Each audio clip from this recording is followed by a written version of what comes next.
क्रिस्का recording studio एकंगर सराय।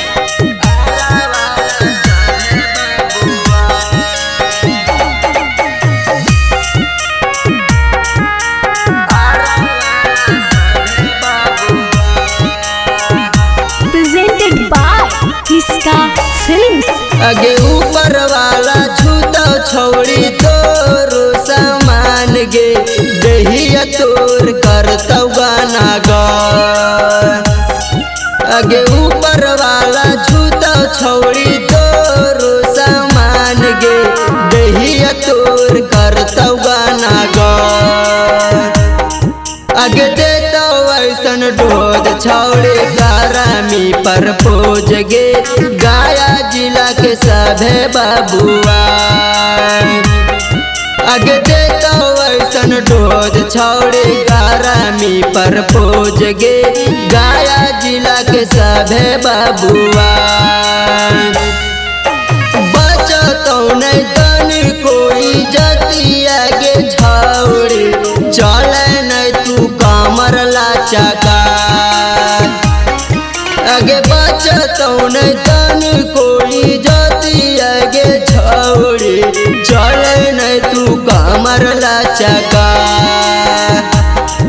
आगे देतो वैसन डोज छौड़े करामी पर पोज गे आरा वाला सभे बाबुआ। आगे देतो वैसन डोज छौड़े करामी पर पोज गे आरा वाला सभे बाबुआ।